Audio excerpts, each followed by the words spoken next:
SER Podcast. SER Historia, con Nacho Ares. Un día, el 12 de enero del 59, que fue cuando entramos abajo a la sala de la cascada donde hacen los festivales. Y después, pues, le insistí a todos amigos, entraron conmigo y ya, pues, entramos hasta la sala de los fantasmas, donde encontramos dos esqueletos. Y en el 59, pues, descubrí la parte alta de la galería nueva, donde están las pinturas rupestres, y hay una cantidad de galerías muy bonitas. No me empezó miedo, la oscuridad que había, entrar por unos toboganes estrechísimos, de unos 4 metros, entrando con los brazos para arriba y dejarte de caer. Era el mes de enero, el 12 de enero del 59, y estábamos sudando de calor, la impresión, el miedo.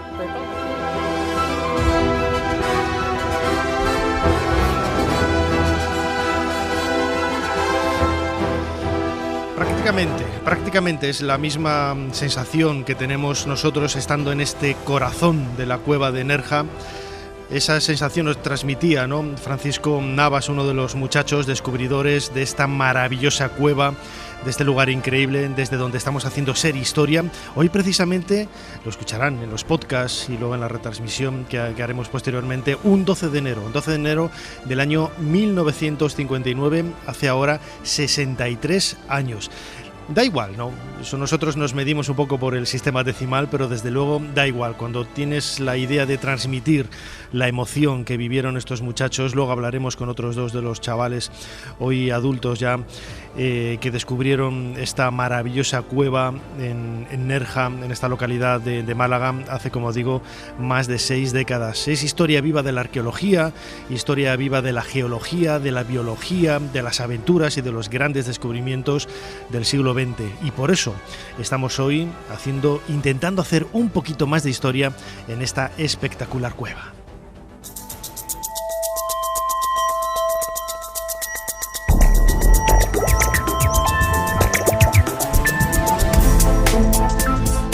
Bienvenidos a SER Historia. Lo acabo de decir, estamos en el corazón de la cueva de Nerja, en Málaga, haciendo un programa especial en el que vamos a recordar esos 63 años del hallazgo de un lugar que ha acogido no solamente la historia del ser humano. A lo largo de miles de años vamos a adentrarnos en infinidad de misterios relacionados con esta cueva, los supuestos enterramientos, los lugares habitacionales, la arqueología en definitiva, y los grandes misterios que hay alrededor de la datación, ¿no?, de algunas de las pinturas de las que podemos disfrutar en esta cueva. Son más de 6 décadas de una aventura increíble, una aventura apasionante, que ha traído no solamente las propias sensaciones que tuvieron los descubridores que van a desfilar con nosotros en este programa especial, sino también esa arqueología, esa biología y esas tradiciones, esas leyendas que hay alrededor de este lugar. Este programa de SER Historia aquí en la cadena SER no sería posible si no fuera gracias a los compañeros de SER Málaga, de Radio Axarquía también, y sobre todo al patrocinio y a la ayuda de la cueva de Nerja, que nos ha invitado a estar compartiendo con todos vosotros, con todos ustedes, un poquito más de historia. Soy Nacho Ares y les doy de nuevo la bienvenida a SER Historia. Comenzamos. Sigue a SER Historia en las redes sociales. En Twitter, @SER Historia.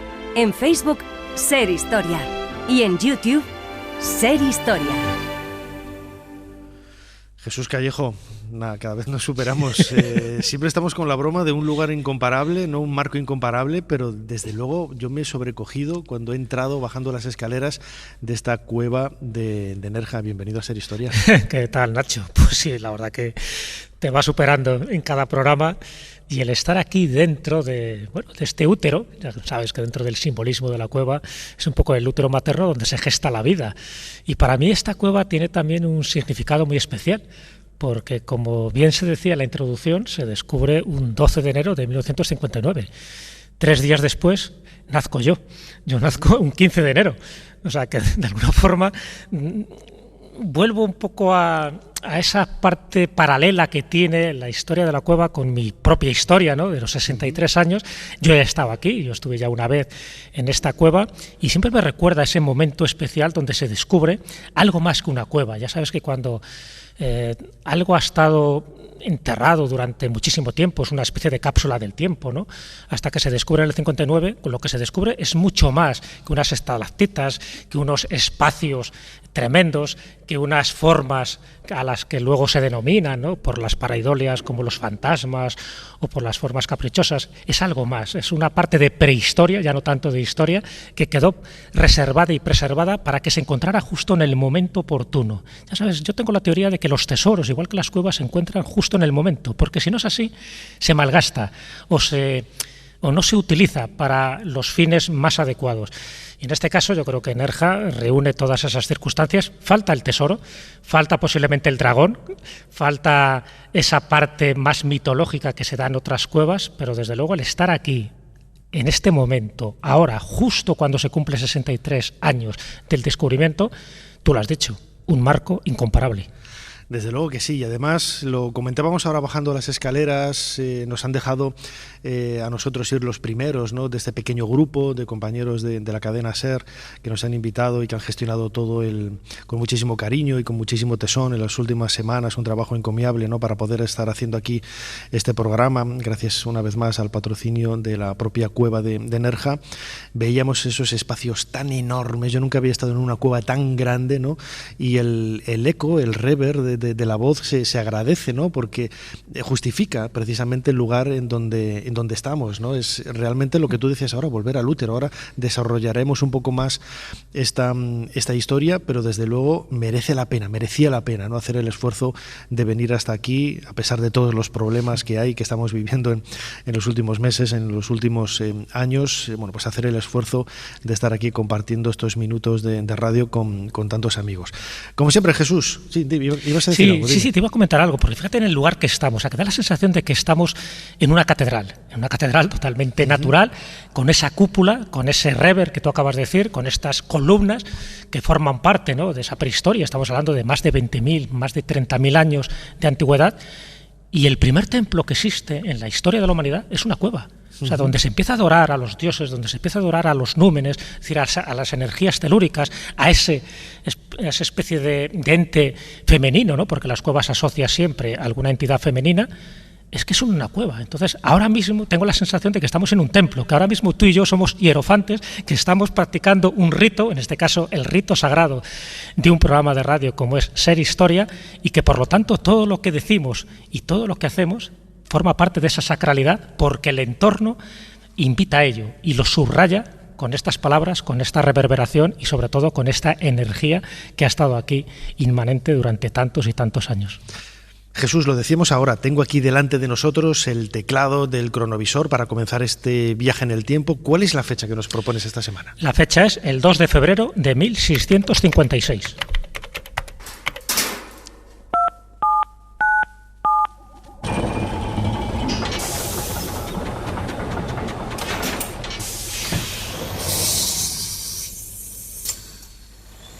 Adelante, pasen. Jesús Callejo les está esperando junto al cronovisor.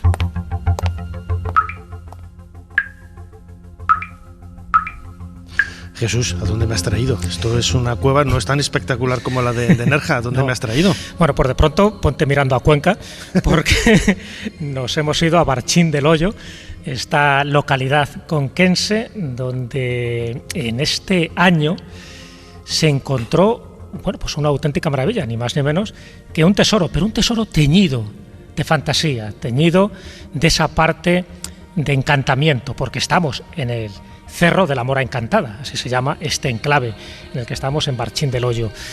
Y los datos, fíjate, porque claro, nosotros tenemos nuestro cronovisor, pero para eso nos hemos tenido que documentar, y los datos están en una obra, en esos avisos de Jerónimo de Barrionuevo, que era el cronista oficial un poco de la corte de los Austrias, en concreto de Felipe IV, y él da reseña de algo que fue sorprendente y que a día de hoy todavía sigue siendo un misterio. Y lo que estamos viviendo es lo que sabemos, lo que ocurrió en este lugar y en este momento. Estamos hablando de un agricultor, que también parece que era soldado, Juan de Beleña, que se adentra con su licencia oportuna a esta cueva. Pero ojo, viene precedido de 15 sueños reiterativos que tuvo este hombre, diciendo que en este lugar, si él excavaba, podía encontrar algo, no solo que le iba a hacer rico a él, sino también a la corona española, que por entonces estaba bastante necesitada. Bueno, le dan los parabienes, le da esa licencia, vamos a llamarla así, de arqueología, para que él pudiera entrar con todos los parabienes y todos los reglamentos establecidos y protocolarios, y aquí entra la parte misteriosa. Es decir, él va con un grupo de amigos hasta cierta parte de esta cueva que era desconocida, pero que gracias a esa revelación onírica que él tuvo, pues efectivamente va encontrando unas galerías. Pero esas galerías, y estamos siguiendo un poco ese itinerario, le llevan a un pasadizo muy estrecho, muy largo, donde muchos de ellos, de sus compañeros, se rajan, y el que sigue es Juan de Beleña. Juan de Beleña, que era de Campillo de Altabuey, de un pueblo cercano, y bueno, él dice, yo me adentro, va con una antorcha de brea, y cuando se adentra, por una ráfaga de viento, se apaga esa antorcha. Tú imagínate un poco lo espectacular que puede ser, pero entra en una gran sala que tiene fuentes, que tiene columnas, que tiene una especie de altar. Algo parecido sintieron los chicos que descubrieron esta cueva, que sabían que había algo más allá, ¿no?, en la cueva de Nerja, porque había entrado como una especie de corriente de aire, ¿no? Eso es. Lo que pasa es que aquí hay ese elemento fantástico que no tienen aquellos chicos de Nerja, porque cuando por fin Juan de Beleña entra él solo, porque los demás se rajan, ya los demás tienen un miedo que les impide avanzar, se encuentra con una sala, y en esa sala hay 3 entidades sobrenaturales femeninas, 3 ninfas, dice Jerónimo de Barronuevo en sus avisos. Y esas 3 ninfas no le hablan, sencillamente le hacen un gesto, pues es decir, la sala se ilumina de una forma sobrenatural, porque él ya no tiene su antorcha de brea, se ilumina y le hacen un gesto de que continúe, de que siga, que no tenga miedo y que avance, porque si avanza va a encontrar más tesoros. Los tesoros que había encontrado hasta ese momento eran arqueológicos, y efectivamente entra en otra sala y dice que se encuentra con un arcón lleno de monedas de oro y de plata. Evidentemente tenía que ser, siempre se habla de la época de los moros, ¿sabes?, esa época legendaria. Pero es que además hay unas barras que están colocadas sobre la pared que también son de oro y de plata. Él se queda totalmente sorprendido, él ya ve que se va a hacer rico de forma inmediata, pero cuando intenta coger algo de esas monedas, de ese arcón, automáticamente aparece una especie de engendro, de endriago, de dragón, del tamaño de una araña, dice incluso Jerónimo de Barronuevo del tamaño de una rueda de carro, que le impide recogerlo aquello. Y además le entra un miedo tal que en ese momento se produce esa situación que traspasa el espacio y el tiempo, porque sin darse cuenta, sin saber cómo, está en la entrada de la cueva. Es decir, él ha salido sin darse cuenta de qué ha podido pasar, sencillamente con la presencia de ese monstruo que él considera que era una especie de araña por la forma redonda que tenía, ¿no?, y por la forma peluda que le impide recoger un tesoro que posiblemente no era suyo, evidentemente, y no era el momento tampoco de apropiarse o de expropiarlo. Y justo dice Jerónimo de Barronuevo, terminando la crónica, dice, todos tienen por sabido que fue una especie de ilusión diabólica, porque luego no se llegó a encontrar esa cavidad, ese tesoro, y por supuesto ni el arcón ni el endriago, en este caso el famoso dragón. Fíjate que comentabas que en la cueva de Nerja, desde donde estamos haciendo este programa de Ser Historia, aquí el cronovisor contigo, Jesús Callejo, es cierto que quizás no cuenta con esas leyendas, ¿no?, pero el propio paisaje geológico de la cueva, es que según estabas hablando yo, se me van los ojos a cualquier sitio, ¿no?, de esta enorme cúpula natural donde estamos. Es un salón enorme, ¿no? Invito a todos los que nos están escuchando que entren en las redes sociales de Ser Historia, que nuestra compañera Ana Caballero va a estar colgando un montón de fotografías y vídeos del programa para que para que compartan con nosotros, ¿no?, la belleza de este lugar tan sobrecogedor. Y tiene esa magia, ¿no?, lo sentíamos, ¿no?, al descender. Hoy se hace cómodamente por unas escaleras, ¿no?, pero como si estuvieras descendiendo a las entrañas de la tierra, al útero, a volver al origen de nosotros mismos de alguna forma, ¿no? Es que eso yo creo que es lo importante que tienen las cuevas. Las cuevas, ¿por qué fascinan tanto? Primero porque estás entrando en esas entrañas, ¿no?, de la tierra, de aquello que nuestros antepasados consideraban que era su vivienda, su habitáculo. En fin, ahora estamos a una temperatura, unos 20, 21 grados. Es decir, es buena tanto para el invierno como para el verano. Es el lugar donde se hacen las primeras representaciones artísticas, pictóricas, que son las pinturas rupestres. Es un lugar donde se hacen los primeros ritos, lo que te decía al principio. Es un lugar donde los primeros templos están ubicados, como no, pues en las entrañas de la tierra. Es el útero de lo femenino, es la gran madre. Muchas de las diosas de la antigüedad están asociadas precisamente a una caverna, a una espelunca y por lo tanto también a lo húmedo, a diferencia un poco de lo que es el sol, de lo que representarían las divinidades masculinas, un poco el yin y el yang, ¿no?, por utilizar esa analogía del Extremo Oriente.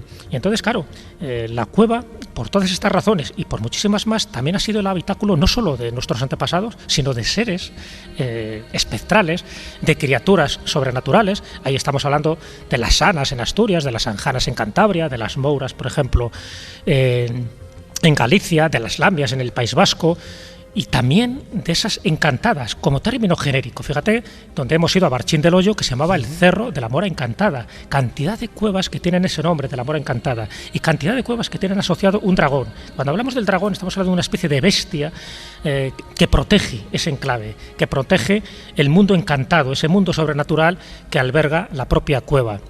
Pero aquel que sea merecedor de la cueva, aquel que sea merecedor del premio que te da el tesoro, aquel es el que tiene la recompensa. Por lo tanto, otra de las definiciones simbólicas que tiene la cueva es un lugar de iniciación, es un lugar donde tú tienes que morir de una forma arquetípica para volver a nacer como un hombre o una mujer nueva.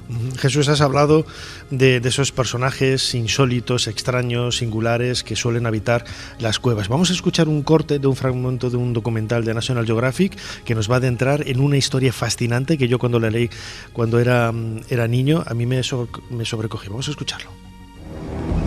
El autor Duncan Lunan se dispone a investigar una serie de sucesos extraños que tuvieron lugar en un pequeño pueblo inglés en el siglo XII.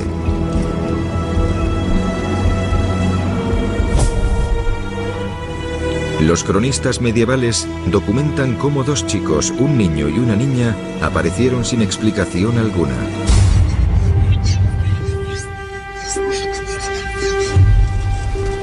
Según esta historia, los niños eran bastante raros. Llevaban unas ropas que nadie había visto. Hablaban en una lengua que nadie entendía.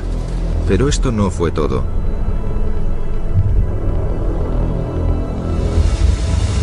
Dicen que eran verdes de la cabeza a los pies.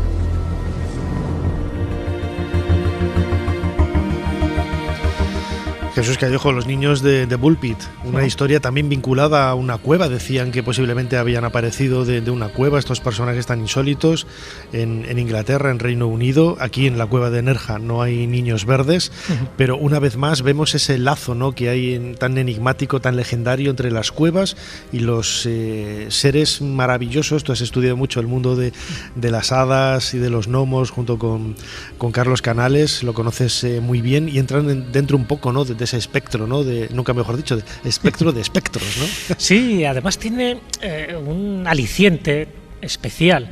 Fíjate, no lo he comentado al principio, dentro del simbolismo que tienen las cuevas, también dentro de esas manifestaciones es la entrada a otros mundos.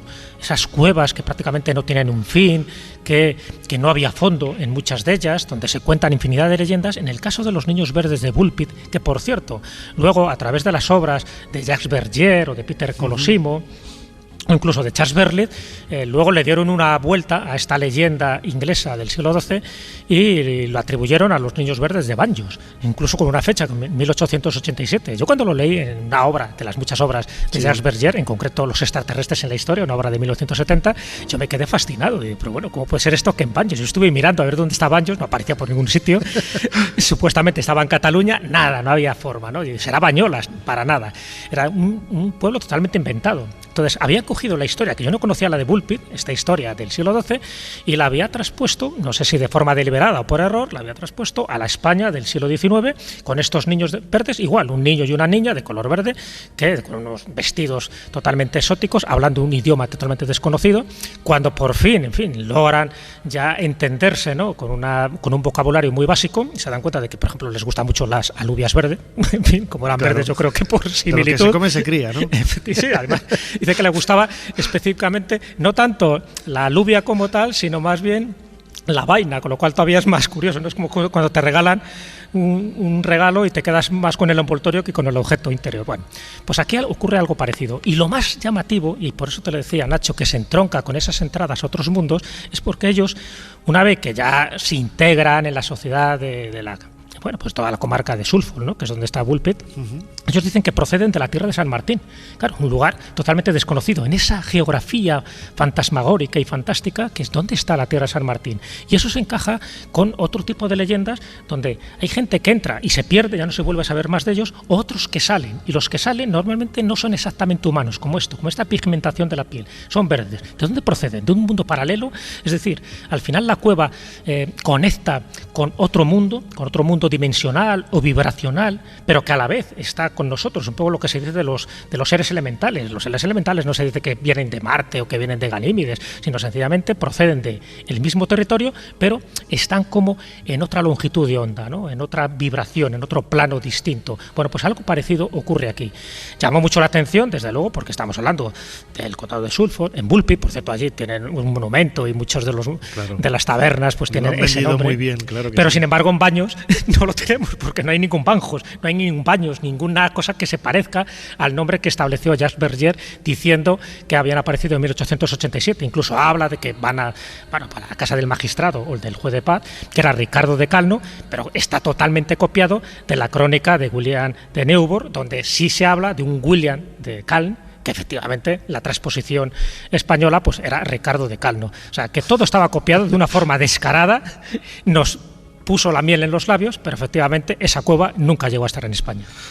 Pero bueno, claro, tú lo dices, el caso español no tiene documentación, sin embargo, el caso de Bull Pit, como vamos a escuchar, sí que tiene documentación. A Lunan le ha traído este cuento fantástico durante más de 40 años. Para él, es algo más que una simple leyenda local. Su prueba principal se conserva aquí, en el Colegio Corpus Christi, parte de la Universidad de Cambridge. Este manuscrito tiene 800 años y es uno de los primeros ejemplares de la historia de Inglaterra, escrita por el cronista medieval William de Neuburg. Cubre la historia de Inglaterra desde Guillermo el Conquistador hasta Ricardo Corazón de León. Es una fuente importante de la historia inglesa, y dentro de sus páginas hay una descripción de los niños verdes basada en el testimonio de los testigos presenciales. Por primera vez, Lunan tiene acceso a una de las copias más antiguas del texto de Neuburg. Jesús, en este nuevo fragmento de National Geographic, de un documental de National Geographic, haciendo referencia precisamente a esta historia de los niños de Bull Pit, se habla de ese documento, ¿no?, en el Corpus Christi College de Cambridge, y bueno, es una fuente. Yo también, hay que decirlo, la historia me parece enormemente atractiva, yo creo que totalmente increíble a saber lo que vieron, ¿no?, las personas de aquella época para identificarlo con dos niños verdes, pero no deja de ser parte de la historia legendaria que enriquece, lo hemos dicho muchísimas veces, ¿no? Yo no me creo muchas de estas historias, la inmensa mayoría me parecen absolutas leyendas, pero son parte de la historia de estos lugares que enriquecen, ¿no?, el propio patrimonio antropológico, ¿no?, de los lugares, ¿no? Aquí hay una sala de los fantasmas que viene aquí en la cueva de Nerja, que deriva un poco de las formas que tienen algunas de las figuras naturales que hay en la roca. No es que hayan aparecido fantasmas ni nada parecido, ni nada similar, pero enriquece, toda esta historia enriquece, ¿no? Y según te vas atrás en el tiempo y ves esas fuentes antiguas, te das cuenta de que los seres humanos de hace, del siglo XII-XIII, como en el caso de Bull Pit, tenían los mismos interrogantes, los mismos miedos y las mismas inquietudes y curiosidades que tenemos los seres humanos ahora en el siglo XXI. Sin ninguna duda, Nacho, lo que pasa es que eran más crédulos. Entonces querían creer que realmente había unas entradas a otros mundos. Hay muchísimas leyendas que hacen referencia a eso, ¿no? Esas grietas espaciotemporales donde tú puedes acceder a lo imposible o a lo invisible, incluso a lo prohibido, ¿no? A ese mundo que sería tabú para nosotros, salvo que tengas ese grado de iniciación. Lo que decíamos, las cuevas también sirven para eso. Bueno, pues efectivamente, en las cuevas se dan todos esos elementos, pero a pesar de que no hayamos tenido una cueva de Bull Pit aquí en España, la de Banjos ya está descartada totalmente, muy cerca de aquí, sí que ha habido una historia muy similar, incluso para mí todavía mucho más atractiva, que es la Cueva del Tesoro de Rincón de la Victoria. Estamos hablando de Málaga, porque ahí también se dan muchos de esos mecanismos, es decir, también el descubrimiento de una cueva donde hay una leyenda que se asocia al tesoro de 5 reyes moros, ¿no?, de la dinastía almorávide, cómo al final esos tesoros son encontrados, por lo menos una parte de ellas, como hay una crónica de 1789 donde hace referencia a otros jóvenes, en este caso 17, que entran en la Cueva del Tesoro y empiezan a ver unas huellas que son descomunales, o sea, huellas de pies descalzos humanos, pero de una estatura muchísimo superior a ellos, con lo cual ahí entronca una vez más como habitáculo de gigantes, es decir, de seres sobrenaturales, pero es que a la vez ven otro tipo de huellas pertenecientes a animales, que ellos piensan que puede ser un caimán y, ¿por qué no?, algún tipo de dragón.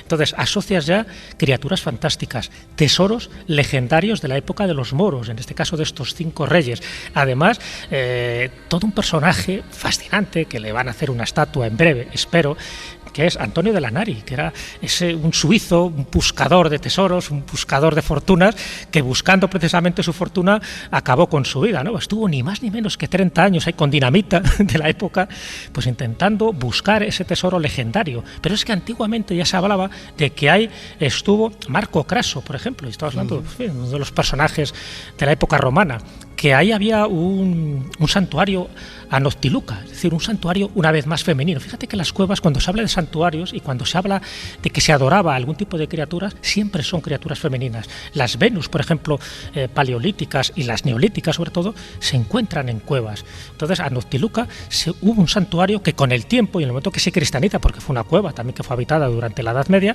al final, ¿en qué se convierte? Ya no en una divinidad tónica y autóctona de esa cueva, sino la Virgen María, porque automáticamente hay que cristianizar ese culto bastante legendario, bastante ancestral y bastante arcaico. Bueno, todo eso es lo que nos hace pensar que efectivamente una vez que tú vas rascando nos vamos encontrando con cosas increíbles, hasta el punto, y te cito otra cueva malagueña, la de Ardales. Sabes que hace unos pocos años hizo una datación de determinadas pinturas con una datación que es el uranio torio, ¿no?, sembrando un poco las concreciones de calcita que se depositan encima de esas pinturas rupestres. Bueno, pues de 3 de las que se hicieron, una era la de Ardales, otra también era una de Puente Viesgo, pero la de Ardales, las dataciones eran de más de 60.000 años.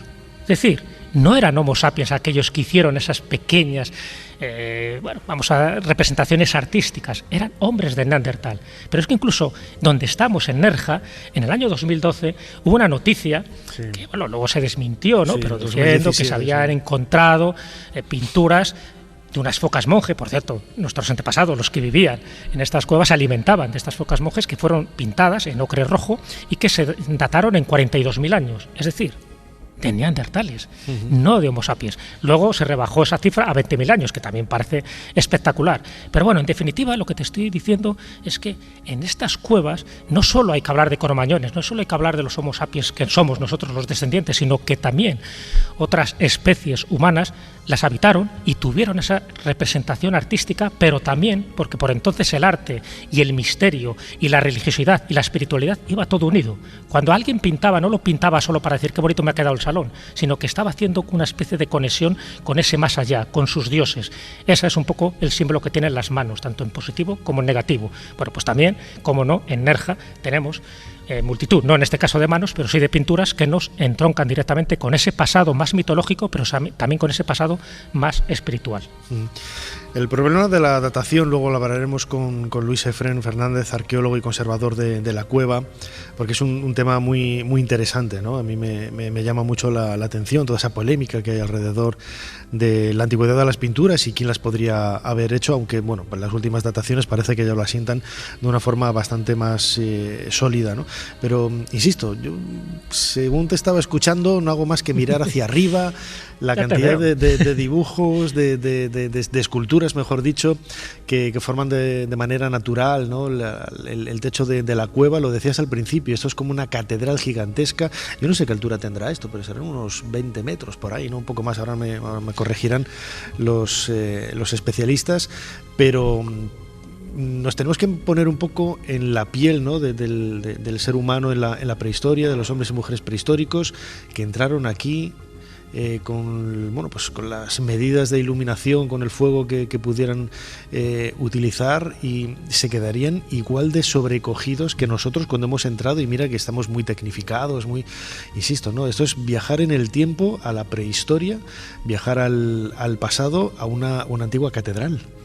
No, es una catedral, efectivamente, por eso Dios siempre sobrecoge, pero sobrecoge por dos cosas, no solo por la amplitud, ¿no? Porque uno casi siempre asocia las cuevas a algo estrecho, algo húmedo, algo peligroso. Evidentemente, pues aquí estamos muy a gusto, es como, te sientes como en casa, pero también sobrecoge por la cantidad de figuras que luego la imaginación pues les da forma.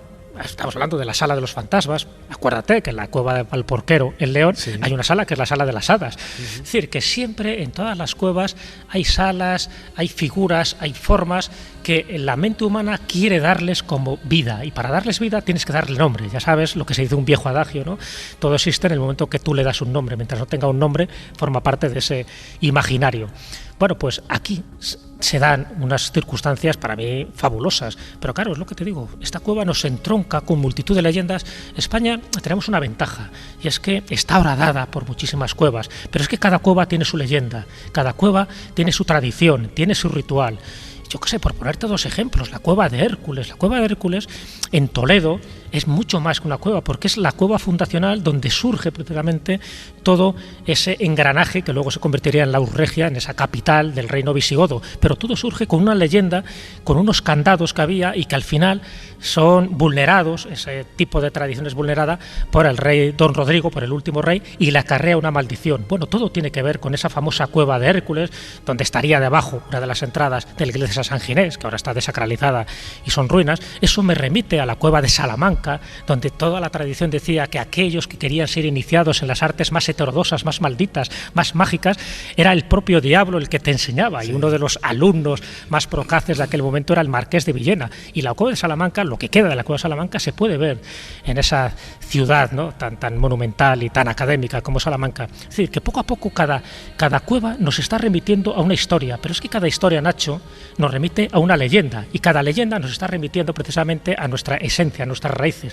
porque si somos lo que somos es porque fuimos lo que fuimos, y no podemos desdeñar la impresión, el sopor y el miedo que generaban este tipo de espeluncas, de antros, de cuevas, porque aquí no solo había formas más o menos caprichosas, es que nuestros antepasados pensaban que aquí también vivían los dioses, pero los dioses más apegados a la tierra, los dioses telúricos, a los que había que adorar sencillamente para que este útero materno fuera más acogedor, y para que aquí se pudieran hacer también rituales de iniciación. Por eso las pinturas no son lo mismo las que se encuentran en los abrigos rocosos o en las entradas que las que se encuentran en el Santo Santorum. Todo tiene un porqué, todo tiene una finalidad y todo tiene un símbolo.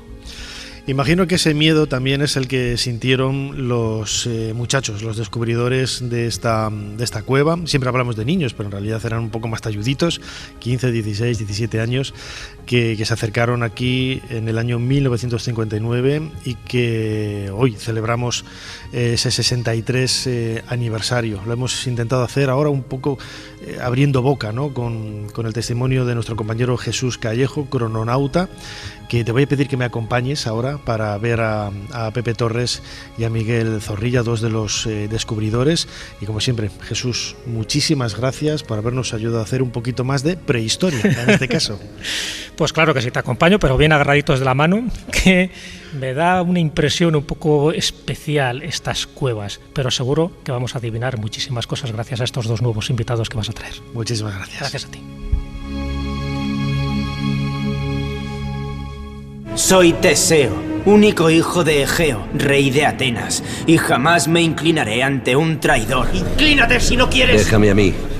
¿Cómo te atreves a hablarme así? Tu autoridad no me dice nada, Minos. He venido a segar la vida del Minotauro y a liberar a mi pueblo de las obligaciones con tu tiranía. Ser Historia con Nacho Ares. Todo lo que quisiste saber de la historia, la madrugada del sábado al domingo en la cadena SER.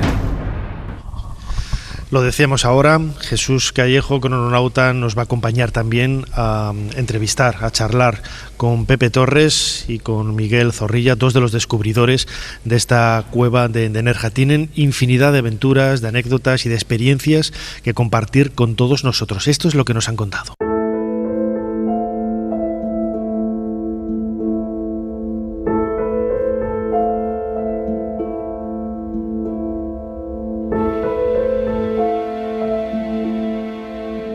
Pepe Torres y Miguel Muñoz Zorrilla, bienvenidos a Ser Historia. Muy bien, muchas gracias. Bien hallado. Pepe, vamos a empezar contigo. ¿Qué es lo que hacíais aquel día 12 de enero del 59 en las inmediaciones de ese agujero, de esa cueva? Pues íbamos directamente a la cueva esa conocida, íbamos allí, porque nosotros nos distraía mucho el jugar con los murciélagos que había en la cueva, en esa cuevecita pequeña conocida. A eso íbamos. Y Miguel, el sitio era conocido, pero no era tan conocido como vosotros luego descubristeis, ¿no? Lo que pasa es que aquello lo conocía todo el mundo en el pueblo de Maro como las minas del cementerio, que eran torcas naturales. Y aquello lo utilizaba la gente del pueblo como un tipo vertedero. Bueno, la basura que había en la época aquella, ¿no? Era un tío que moría con viruela y tiraban la basura allí dentro, más o menos. Y el hecho es que nos sentábamos allí alrededor del pozo aquel, y cuando empezaba a hacer de noche, pues salían, yo me atrevo a decir que miles de murciélagos por aquel boquete, y aquello nos llamó la atención, y quisimos averiguar de dónde venía tanto animal de aquello. Y así un día tras otro, pues ocurrió lo que tenía que ocurrir, porque yo digo siempre que eso fue un cúmulo de casualidades. Por ejemplo, que este señor, que su padre era guardia civil y tuviese una linterna, porque en aquella época una linterna la tenía a lo mejor el rico del pueblo, nosotros no. Con esa linterna del padre, que era la que tenía para hacer el servicio nocturno, y un martillo de mi padre, que era albañil, con aquello fue posible bajar a lo que hoy es la cueva de Nerja, rompiendo unas estalampitas enormes que había, que hacía una especie de enrejado al tobogán, y a partir de ahí ya pues empezamos a entrar uno tras otro. Te cuente Pepe, que sabe también cómo va el tema. Pepe, imagino que la sorpresa sería mayúscula, era un sitio conocido, como nos decía ahora Miguel, pero nadie esperaba, ninguno de vosotros esperaba la descripción que yo he leído de otras entrevistas que os han hecho, pues claro, la magnificencia de ese espacio tan alto donde se perdía la luz en el techo, era como estar en una catedral, ¿no?, de hace miles de años, un espacio enorme, increíble, ¿no? Increíble, totalmente. A ver, es que nosotros cuando entrábamos a la cueva conocida, ahí no había más que esos murciélagos con los que jugábamos. Pero a partir de que ya rompiendo esas estalactitas que impedían el paso de cualquier cosa que fuera mayor que yo que sé, que 50 centímetros, pues, y penetrar, fue cuando llegamos a la sala de la cascada, que es donde siempre durante tantos años se han celebrado los ballets en la cueva. Y ahí, pues es que la luz de la linterna se perdía, no llegaba al fondo, era enorme, como tú bien dices. Nosotros, que no teníamos cultura de ninguna clase, sobre todo en ese sentido, pues nos quedábamos quizá más perplejos que otros que hubieran sabido del tema. nosotros no hemos sabido nunca explicar cuál fue la sensación que sentimos cuando llegamos allí. Miedo, sopor, entusiasmo, todo junto, y es algo que es imposible explicar, dado, y quiero repetir, que no teníamos ni la más remota idea de que pudieran existir cosas así. Hoy es muy diferente. La gente que no haya visto nunca una cueva sabe cómo es y cómo puede ser más o menos si la ven. Claro, yo os iba a preguntar, ¿no sentisteis miedo, no tuvisteis miedo de lo desconocido, no ya miedo del peligro físico, de ir a un agujero, un pozo? Conocéis muy bien lo que es el mundo del campo, de los bosques que hay alrededor, de las montañas, pero ¿no teníais esa inquietud? Sí, teníamos mucho miedo, la verdad es que sí, mucho miedo. Pero aún así decidimos continuar un poco más, guiándonos de pasar siempre pegados a la derecha de lo que era la parte que se veía, para volver luego por el mismo sitio y llegar a un punto donde habíamos desembocado cuando entramos y vimos todo aquello, que había una figura que era como una especie de cacahuete gigante, una estalagmita, y además poniendo unos montoncitos de piedra como en el cuento de Pulgarcito. Así llegamos a la siguiente sala, que es la sala de la cascada, y lo que tú dices del miedo, allí se duplicó o se cuadruplicó, porque encontramos 2 esqueletos humanos que nos hicieron retroceder. Ahí sí que ya yo creo que la palabra correcta sería que nos cagamos.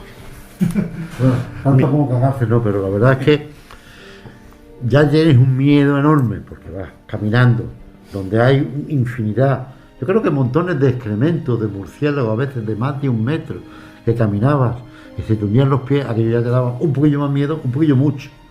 Y el hecho de ver más con la linterna, pues te invitaba a seguir más y más. Hasta que el primero que desciende en la sala de los fantasmas pisa encima de algo extraño. La primera impresión dice, como una rama de leña seca, ¿qué tal? Resulta que empieza a quitar el excremento y resulta que había 2 esqueletos completísimos. Claro. Los más redondos que hemos visto nosotros de arqueología en aquella época era una cava de pescado, no tenía idea. Por unos que han entrado como otros, de la gata a la linterna y la palma aquí, ¡vámonos! Y a partir de ahí pues salimos pitando. Yo entré el último y salió el primero, el que más corría luego para arriba. Bueno, de correr decir, pero que no podía, pero me echaron el primero porque el agujero era muy estrecho para salir el tobogán y sabía que yo era más pequeño y salí perfectamente. Algunos lo pasó más mal. Por ejemplo, Manolo, mi hermano. Sí, era más corpulento. Era más corpulento y se vio negro para salir por allí. Tuvo que hacer la maniobra 2 o 3 veces, porque se quedaba trancado allí y ya sudaba como un condenado. Pero al final, tiene un tironcillo de los pelos para que se relajara y ya subió el tobogán para arriba también. Claro, porque la gente quizás que nos está escuchando, que no conoce la cueva de Nerja, no es consciente de la complejidad interna que tiene, que no es entrar en una cueva, un espacio que sí, es un espacio diáfano, pero es como una especie de laberinto, ¿no? Varias galerías que se van interconectando a espacios más abiertos. Es mucho más complicado que una cueva convencional. Más sin luz. Es que la luz que llegábamos era mínima, era solo una pequeña linterna. Y entonces pues eso multiplicaba las dificultades que podíamos tener. Así es.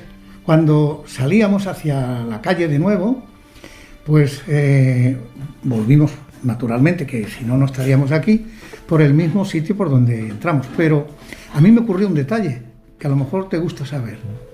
A mí me ocurrió que se me cayó la cartera del bolsillo del pantalón. Y al día siguiente, por la noche, junto con Navas Montesinos, volvimos a por la cartera porque era muy importante. No tenía un duro, pero tenía una fotografía que a mí me encantaba. Era una fotografía de mi novia. Yo estaba loco en aquel tiempo con mi mujer. Todavía estoy contento porque todavía estoy casado con ella y estamos los dos aquí en este mundo. Pero eso me pasó a mí. Así que, bueno, eso es un poquito de la historia de nuestro descubrimiento. Y Miguel, ¿cómo lo dieron a conocer? Cuéntanos un poco la historia, cuéntanos. Salimos fuera, todo tembloroso, yo creo que tembloroso, del miedo que ya traíamos, pero gracias a Dios no nos pasó nada ninguno. Muy excitados. Y uno de los compañeros, que es el mayor, Hernán Montesino, que es más religioso. Es una anécdota que yo he contado muchas veces. Dice, vamos a rezar un Padre Nuestro por los que están muertos ahí dentro. Y resulta que se murieron ahí dentro, tenía 6.000 años antes de Cristo. Bueno, pero nosotros no lo sabíamos, ¿no? Esa es una de las anécdotas. Bueno, ya bajamos por el pueblo, al llegar a las 3:40, nos encontramos con un señor que venía de Regal, con un farol de aquello de Torcilla, te digo cómo se llamaba, Rafael Veras, y le contamos lo que habíamos descubierto. Mira, una cosa muy grande, unos chorreos, una cosa que cuelgan del techo, preciosa. Y le dije, estáis locos. Esa fue la contestación que nos dio ese hombre. Y a partir de ahí, pues ya reciente, al día siguiente o al otro día, no recuerdo, por la noche, nos fuimos a un maestro de escuela que nos daba clases nocturnas, porque de día había que trabajar, y le contamos la aventura, lo que habíamos hecho. No nos daba mucho crédito, la verdad, pero al decirles de los esqueletos que estaban petrificados, digamos, pegados en la piedra, dijo, puede ser un yacimiento arqueológico, un día de esto vamos a ir por ahí con vosotros.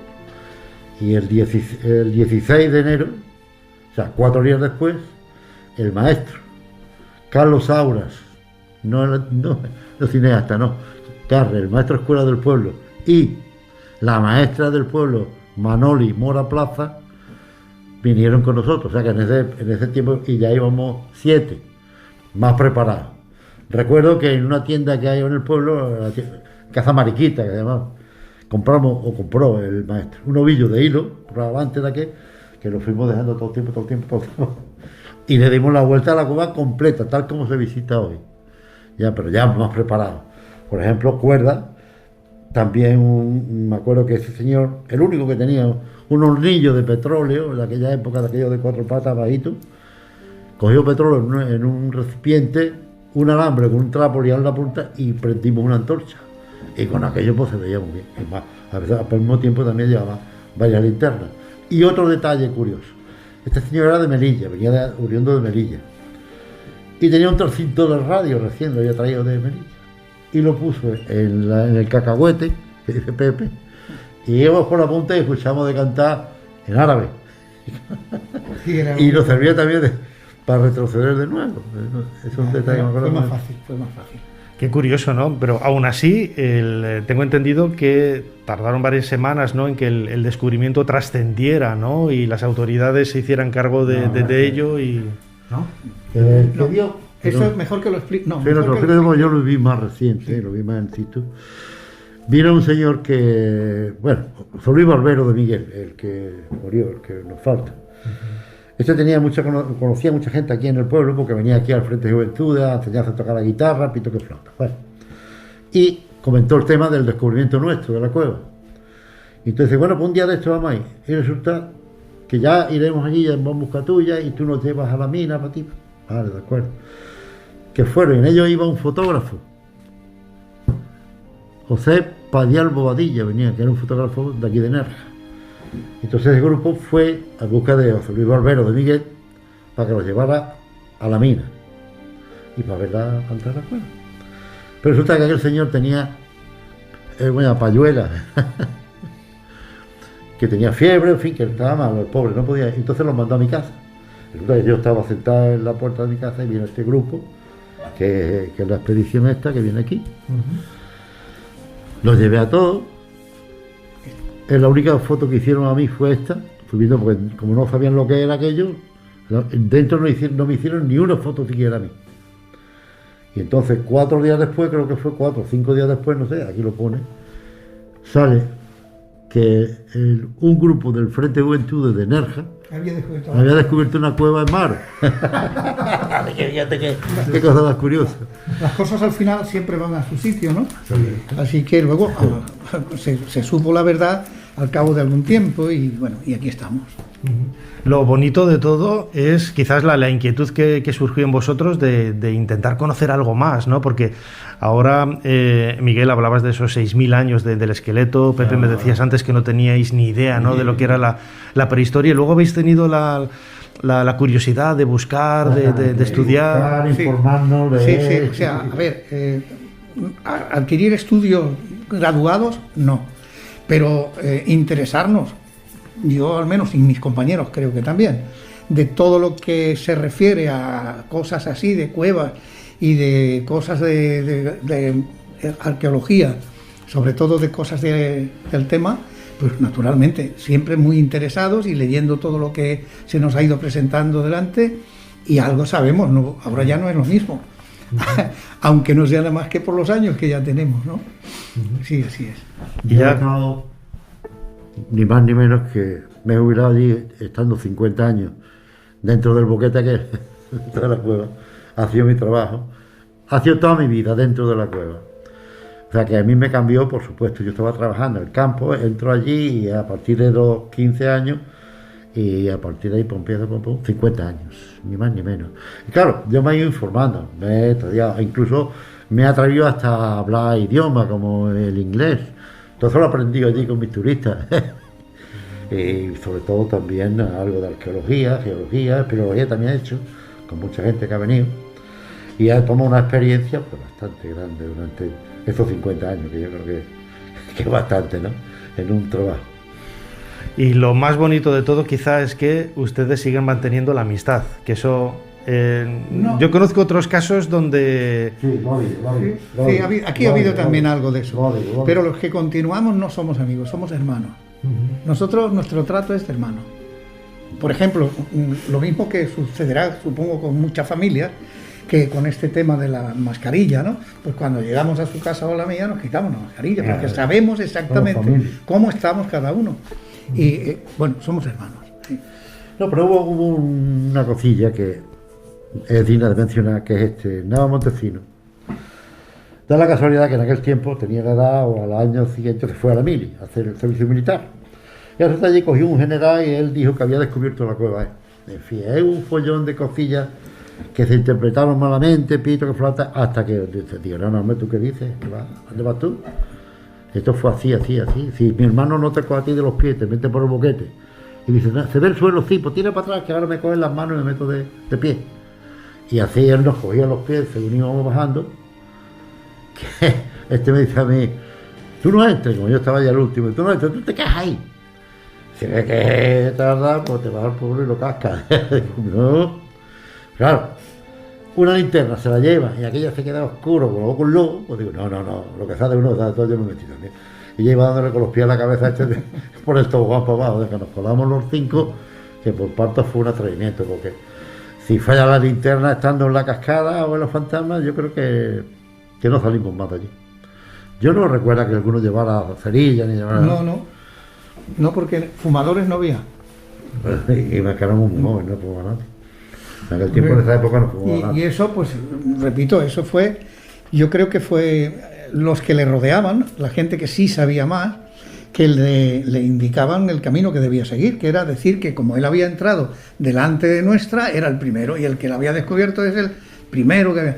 Y eso de primero se repitió demasiado, porque se hizo mucha propaganda. No entendía alguna gente, no muchos tampoco, porque si no, no se hubiera aclarado todo. Se tuvo que hacer además una reconstrucción de los hechos, y entonces se demostró que era imposible que él hubiese podido entrar antes de que entrara con nosotros.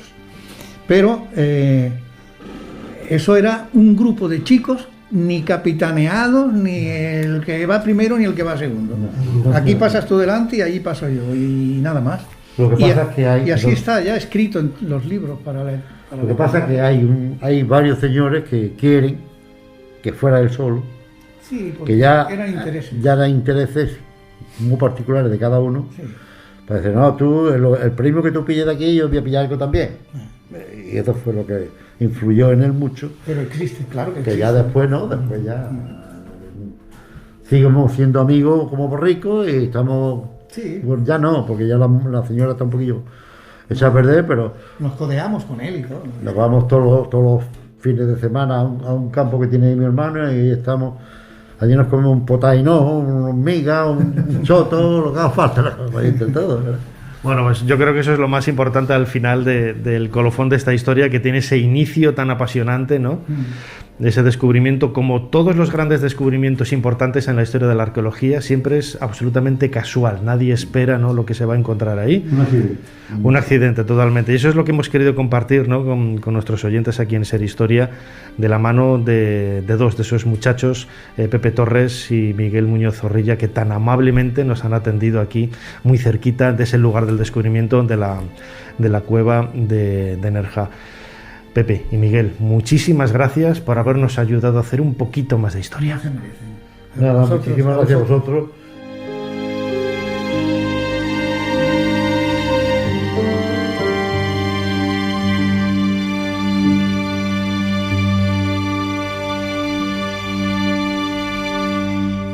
No tengo más que deudas. Esto tiene que hacerse ya. Os sugiero, Majestad, que dejéis que la Inquisición haga su trabajo. Entre tanto, podéis aprovechar la confesión de este reo para que los obispos leales a la corona comiencen a excitar a sus parroquianos.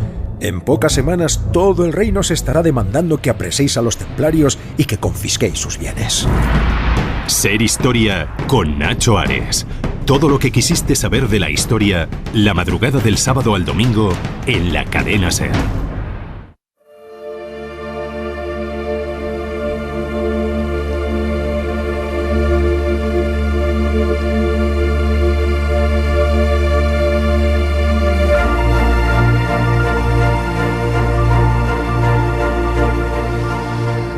Seguramente yo no hubiera tenido la misma valentía que estos muchachos, hoy ancianos ya, Pepe Torres y Miguel Muñoz Zorrilla, para poder adentrarse, ¿no?, con tanta valentía en el lugar donde nos encontramos, la cueva de Nerja. Eran otros tiempos, en aquella época los muchachos tenían un apego a la naturaleza, y a pesar de ese miedo, ¿no?, quizás la sed de conocimiento, la curiosidad sobre todo, es lo que les hizo continuar, ¿no?, adentrándose en las entrañas de la tierra hasta descubrir el lugar en donde nos encontramos, esta cueva de Nerja tan espectacular que yo aquí en esta sala no hago más que mirar al techo para disfrutar, ¿no?, de esa geología absolutamente increíble y sobrecogedora que nos está acompañando.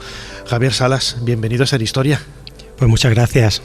Javier Salas es subdelegado del Gobierno en Málaga y presidente del patronato de la Cueva de Nerja. Lo primero, muchísimas gracias por la invitación para poder hacer posible este programa en este día tan especial, ¿no?, en el que se celebran los 63 años del descubrimiento de la cueva. Lo comentábamos, ¿no?, esta mañana cuando nos hemos conocido en el Museo de la Cueva de Nerja. Usted es de la zona, no es de aquí en concreto, pero todos los malagueños, bueno, y muchos compañeros míos en Madrid o en León, de donde somos el equipo de Ser Historia, conocían la Cueva de Nerja. Yo, por desgracia, es la primera vez que venía, pero es un lugar no muy apegado, ¿no?, a los malagueños. Sí, por supuesto, yo soy de Málaga capital y lógicamente ya conocía la Cueva de Nerja. La mayoría de los malagueños la conocen y la mayoría de los visitantes, porque aunque la Costa del Sol es un destino turístico número 1 a nivel mundial y uno de los primeros de España, tengo que comentar que la Cueva de Nerja es el monumento más visitado de la provincia de Málaga. Es decir, que los visitantes que llegan a la provincia de Málaga, los turistas que llegan a la provincia de Málaga, ya sean nacionales o extranjeros, el primer monumento que eligen para visitar es la Cueva de Nerja, con lo cual es una cueva bastante conocida a nivel mundial. Nada más hay que ver la espectacularidad del salón en el que nos encontramos, que bueno, que yo creo que incluso realza y da misticismo a un programa de radio como este. Desde luego, lo comentábamos antes con Jesús Callejo y con los chicos que descubrieron la cueva hace más de 60 años. El estar aquí ahora es como una especie de viaje en el tiempo, al pasado, ¿no?, a la prehistoria. Nosotros somos seres humanos, hombres y mujeres del siglo XXI, pero en definitiva tenemos los mismos miedos, ¿no?, y la misma curiosidad, ¿no? Usted seguramente ha estado aquí infinidad de veces en la cueva, pero cada vez que baja estoy convencido de que siente algo especial y sobre todo seguro que descubre alguna sombra, alguna luz, alguna figura también que le llama la atención, ¿no? Lo estabais comentando antes en el programa, entrar en una cavidad como la que estamos ahora mismo sobrecoge, es un sentimiento humano que tenemos al entrar en una situación, en un espacio tan peculiar como este, con tanto silencio, tanta calma, tanta paz y bueno, las paredes llenas de estalactitas, de estalagmitas y formaciones geológicas que se han ido forjando a lo largo de cientos de miles de años, ¿no? Yo creo que todo eso te envuelve. ¿Qué se siente siendo presidente del patronato de la cueva de Nerja?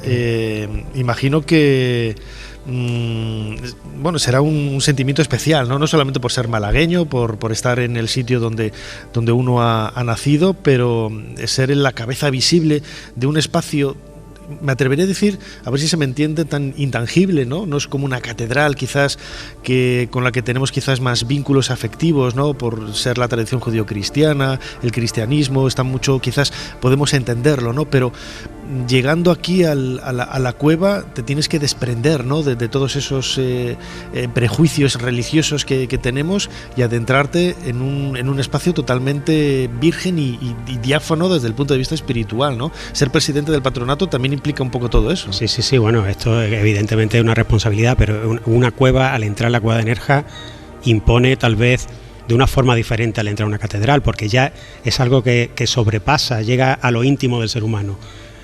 Nos retrotraemos a la época que estábamos delante de un fuego y todos nos quedamos sobrecogidos viendo un fuego, o delante del mar, pues la cueva de Nerja y las demás cuevas que tenemos en España, una riqueza de cuevas espectacular, pues ocurre lo mismo, ¿no? Nos sobrecogemos al entrar en un espacio como este.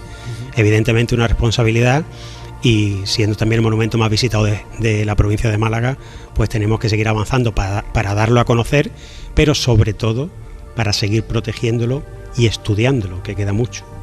Desde luego, y hay un poco también el papel de las instituciones y de las autoridades, como usted, Javier Salas, subdelegado del gobierno en Málaga y presidente de este patronato de la cueva de Nerja, porque además es una cueva, tiene cientos de miles de años, pero es un elemento vivo. Aquí se organizan conciertos, se organizan muchas actividades que convierten esto en un espacio absolutamente único.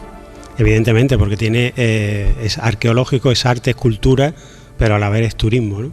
Y bueno, como es un elemento dinamizador del turismo muy importante para esta comarca de la provincia de Málaga, muy rica, que es la Axarquía, y para la provincia en general.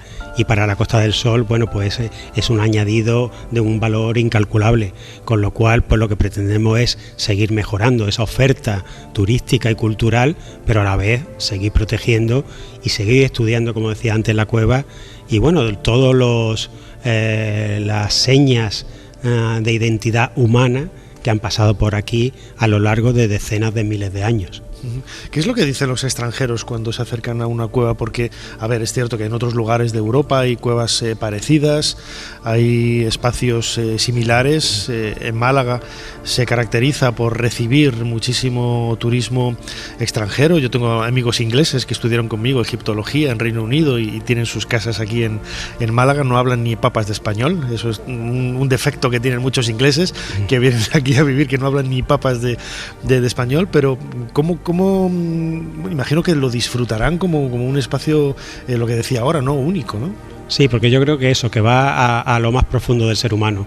Por eso el visitar la cueva de Nerja es un sentimiento que no tiene nacionalidad, ¿no? Que ya sea un inglés, o sea un español, sea un malagueño, o sea alguien de la otra parte del mundo, se sobrecoge de la misma forma, porque es un sentimiento que llega al fondo de la espiritualidad humana, ¿no? Y el retrotraerse eso a los miles de años que han pasado para que esta cueva se forme, y las generaciones de seres humanos y neandertales, podemos decir prehumanos, que han pasado por aquí, pues es una sensación única. Es un elemento absolutamente vivo, ¿no? Lo comentábamos ahora, es decir, el hecho de que nos hayan invitado precisamente a hacer el programa, insisto, yo se lo agradezco, y sobre todo que marca un poco el devenir, ¿no? Porque es una cueva que tiene decenas, cientos de miles de años, pero también tiene muchísimo futuro por delante, que, bueno, pues por desgracia no lo podremos ver nosotros, pero uno de los baluartes, ¿no? Y uno de los objetivos principales del patronato es sobre todo la conservación, ¿no? de la cueva, para mantenerla exactamente como está, y que las generaciones futuras lo puedan disfrutar igual que nosotros. Así es, la conservación, la puesta en valor de esta riqueza monumental, y bueno, seguir trabajando en ella, y en eso estamos dando pasos. por ejemplo, uno de los proyectos que tenemos a medio y largo plazo es que podamos presentar la documentación necesaria para que la UNESCO lo declare Patrimonio de la Humanidad. Creemos que esta riqueza subterránea que tiene la provincia de Málaga en este caso, pues tiene valor suficiente para que sea reconocido como tal. Eso le añadiría, además de evidentemente un plus turístico, también le añadiría una riqueza a nivel internacional única, y bueno, ayudaría también a la conservación y a la protección de este patrimonio, que creo que tenemos el deber, lo primero, de conservarlo. Tenemos que seguir ahondando en los estudios tanto geológicos como biológicos como prehistóricos. Tenemos que seguir estudiando los dibujos y las pinturas que se van encontrando en la cueva para que todo ello forme un proyecto bastante importante para que la UNESCO pueda declararlo como tal. Creo que estamos en el buen camino. La riqueza prehistórica de las cuevas de la provincia de Málaga es impresionante. Ya había hablado antes de la cueva de Ardales. Tenemos unas cuevas muy importantes como la cueva de la Pileta o esta misma cueva de Nerja, y bueno, el patrimonio prehistórico que han dejado nuestros antepasados es increíble en esta provincia.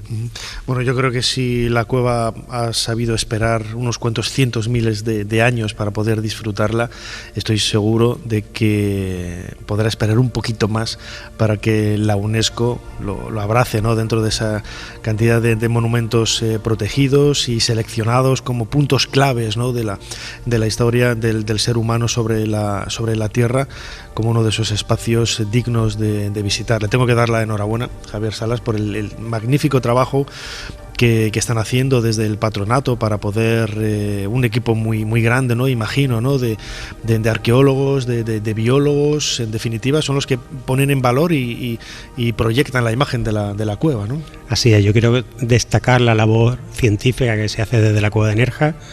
Hemos elaborado, que hoy mismo se ha firmado, una serie de convenios de colaboración con los distintos municipios de la comarca de la Sarquía aquí en Málaga, para también fortalecer y ayudar a la labor museística que hacen otros municipios de la zona de esta comarca de la provincia de Málaga. Y bueno, la labor de investigación es fundamental en un espacio como este.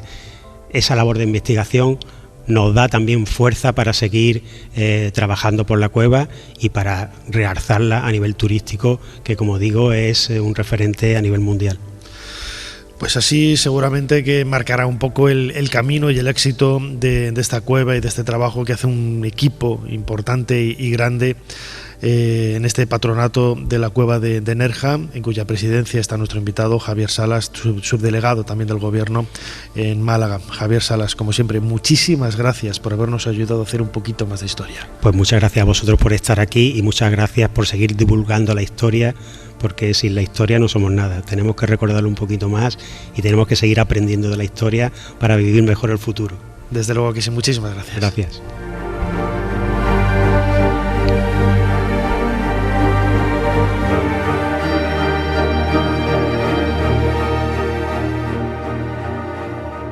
Las llamas devorando la ciudad, y delante Eneas, con su anciano padre Anquises cargado a la espalda, y su hijo Ascanio de la mano. ¿Es su primera visión de Troya?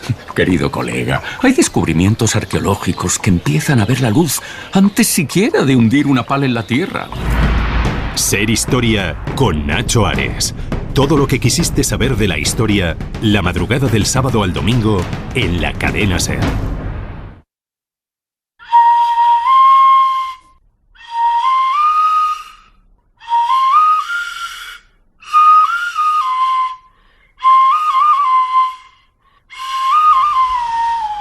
Comenzamos este nuevo bloque de Ser Historia en este programa especial que estamos haciendo desde el interior de la cueva de Nerja, escuchando el sonido de una flauta, un aerófono que dicen los arqueólogos, pero bueno, es una flauta de toda la vida. A mí esto de dar los nombres así un tanto rimbombantes para llamar una cosa que todos conocemos con el nombre de flauta, ahora lo llaman aerófono, bueno, pues me parece estupendo, ¿no? En cualquier caso, lo importante es la música producto de un instrumento prehistórico aparecido nacido en Isturiz y que nos hace recordar un poco cómo debía de ser la música, quizás, de las personas que pudieron haber estado también en esta cueva de Nerja, pues hace decenas de miles de años. Luis Efrén Fernández, bienvenido a Ser Historia. Gracias. Luis Efrén Fernández es arqueólogo y conservador de esta cueva de Nerja.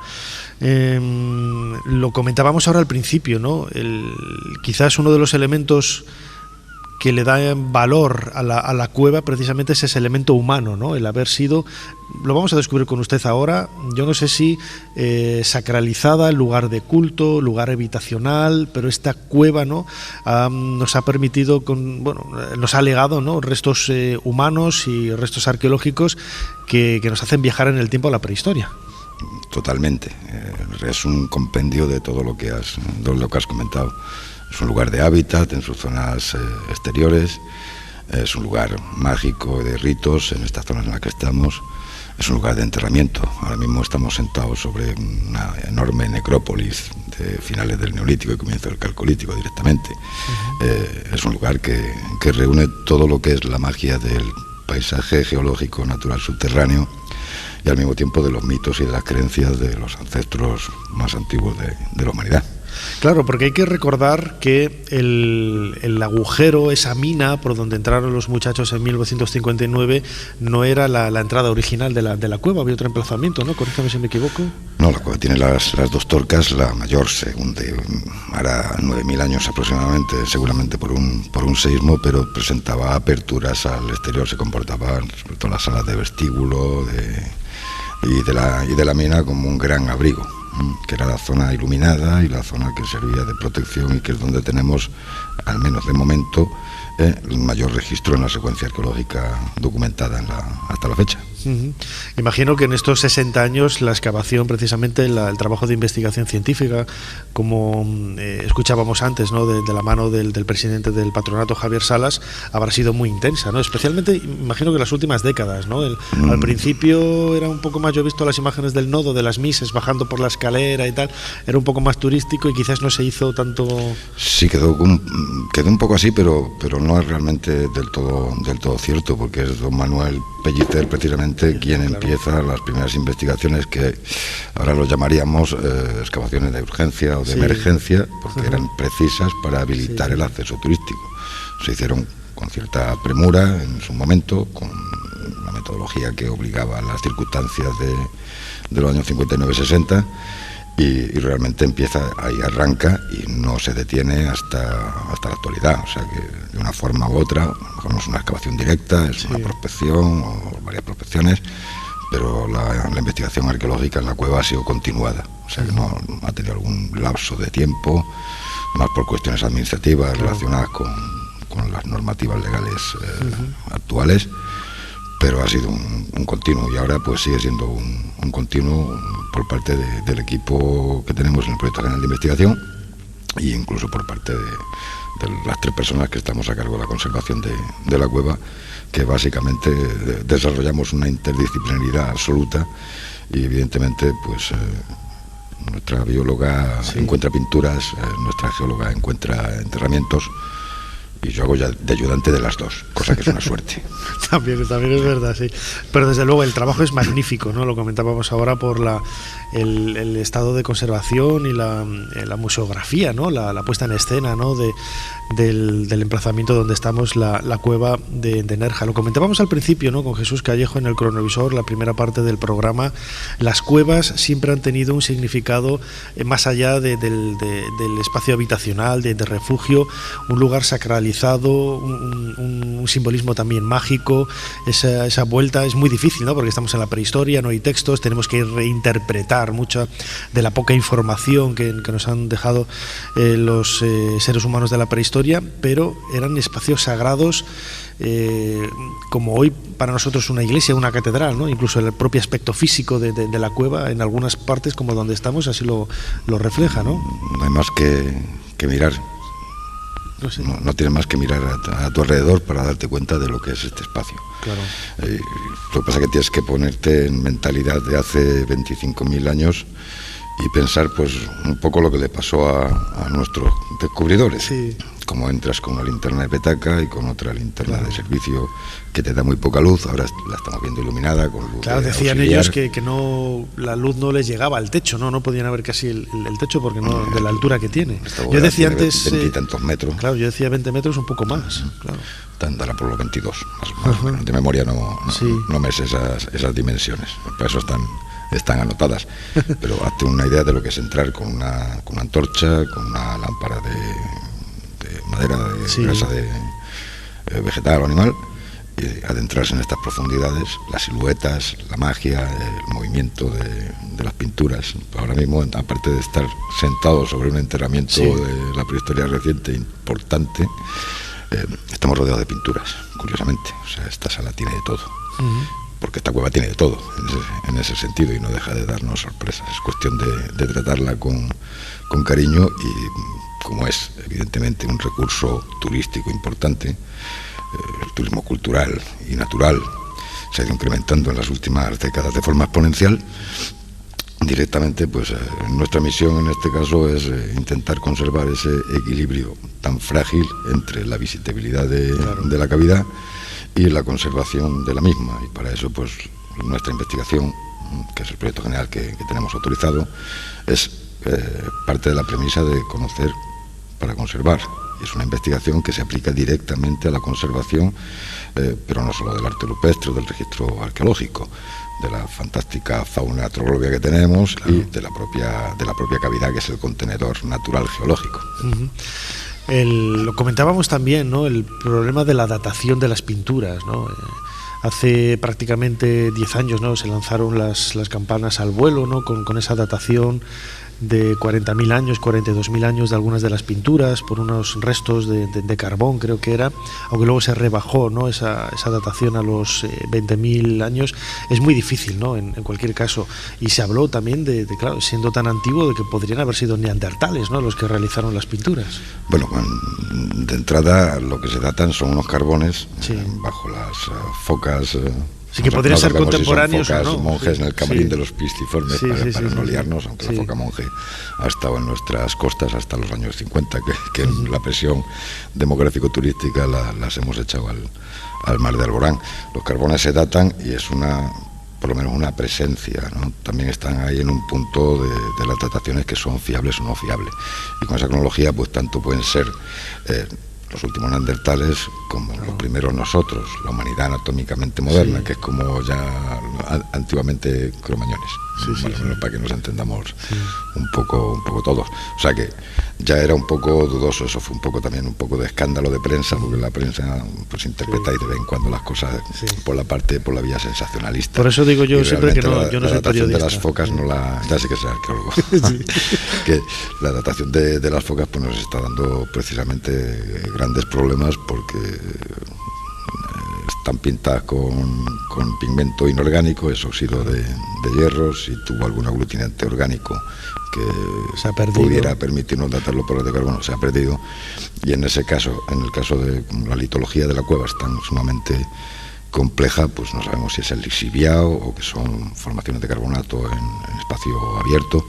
El caso es que las dataciones se nos van fuera de rango en el caso del uranio torio, y no podemos contrastarlas tampoco con la datación radiocarbónica del carbonato cálcico, cosa que sí hemos podido precisar en otros puntos, con lo cual seguimos investigando.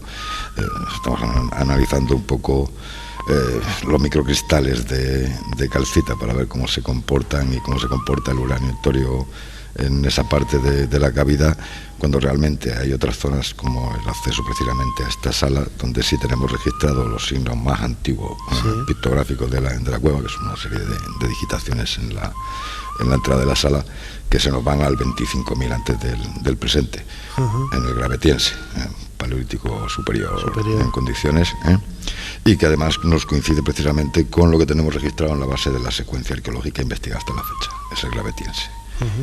Si tenemos cosas más antiguas, pues ya irán apareciendo. La investigación y el proceso científico del día a día, no es breve, o sea que yo entiendo que muchas veces la sociedad te demanda inmediatez, casi, ¿no? Esa inmediatez de prensa que genera Atapuerca o que genera otros yacimientos, pero que en nuestro caso pues hemos decidido que la forma más responsable es tomárnoslo con la seriedad científica debida, ir paso a paso y no sacar a la luz ninguna noticia hasta que no tengamos realmente una confirmación absoluta. Es como la mano que precisamente descubre mi geóloga, la doctora Liñán, Cristina. Es una mano en positivo, es la primera que aparece en la cueva. Tenemos varias no intencionales y ahí estamos todavía debatiendo sobre la naturaleza y el autor o autora o autorcito de la mano, porque manos dejaban mujeres, niños, ancianos, ancianas. Eso sí lo sabemos por los estudios arqueométricos en relación a las improntas de las manos. Es una sorpresa continua. Usted lo decía ahora, la sala donde nos encontramos, que está repleta también de pinturas. ¿Qué reflejan? ¿Qué es lo que reproducen esos dibujos, esas pinturas? Pues básicamente son casi todo lo que tenemos en la cueva son signos. Signos abstractos, algunos codificados. Podría hablarse incluso de la primera forma de transmisión gráfica de la historia. Una protoescritura con todas las comillas del mundo, ¿no? 8 millones de comillas por cada lado fácilmente, pero está claro que ellos decían algo y se entendían. Nosotros no vamos a encontrar aquí una piedra de Rosetta, seguramente. Estamos esperando que los físicos inventen la máquina del tiempo para poder dejar de decir tonterías al respecto de determinadas cuestiones. Pero casi todo el bestiario que se reduce al ciervo, a la cabra y al caballo. Ciervo, cierva. Los otros animales ya son más difíciles de distinguir el género, pero es un poco y los pisciformes, evidentemente. Vamos, algún grabado de pez, aparte de las focas, bastante claro. Además, el equipo nuestro ha desarrollado unas técnicas de documentación de los grabados que se están aplicando en Altamira y en algunas cuevas de Cantabria, que realmente son espectaculares, por mor un poco de lo que es la tecnología digital, de las cámaras digitales y del proceso informático de las imágenes. Y la verdad es que está dando unos resultados fantásticos. Dentro de esos signos que usted comentaba ahora, Luis Efrén, ¿hay paralelos en otras cuevas con los que se han podido realizar estudios comparativos? Es decir, grupo de líneas, puntos, tal, han aparecido allí o aquí. Nos aparecen aquí cerca en Cueva Navarro, que es una cavidad fantástica y que quedó cerrada a finales en algún momento del Solutrense, y es una cápsula de tiempo realmente complejo de entrar. Ardales, Pileta, hay muchísimas cavidades donde aparecen todo este tipo de signos, en la cornisa cantábrica, en Francia, que se abre un poco el horizonte de la especulación, y ya un poco el horizonte secuencial de lo que tenemos pues son realmente, en el caso de Nerja, por el bestiario, serían pues un momento del Solutrense antiguo, es decir, pleno, una fase evolucionada dentro del Solutrense entre el 22 y el 19, más o menos, aproximadamente. Y después lo que sería toda la etapa, esa correspondería a la etapa pre-magdaleniense, para no pillarnos los dedos, y después la etapa magdaleniense. Pero sí se ven dos fases dentro del Solutrense, que incluso en algún caso hemos podido constatar recientemente como una pintura de la fase arcaica está bajo una de las representaciones gráficas de la fase más reciente. Vamos avanzando dentro de las dificultades que tiene, tremendas dificultades que tiene la datación del arte rupestre, y un poco pues primero apoyándonos un poco en lo estilístico, que no funciona del todo, y esperando que las ciencias nos ayuden y que los análisis nos permitan llegar a dataciones absolutas, pues como la que tenemos en los signos del acceso, o poder confirmar lo de los compañeros de Ardales, con quienes tenemos una magnífica relación científica y personal, y en ello estamos. Es cotidiano, rutinario a ratos, pero como era la mía, es la mejor oficina del mundo. Desde luego que sí, es la mejor oficina del mundo. Los descubridores, cuando los hemos entrevistado antes, cuando hemos hablado con ellos antes, una de las cosas que más les generó espanto, ¿no? Fue cuando pisaron y creían que habían roto unas ramas y al iluminar se descubrieron que eran restos humanos, ¿no?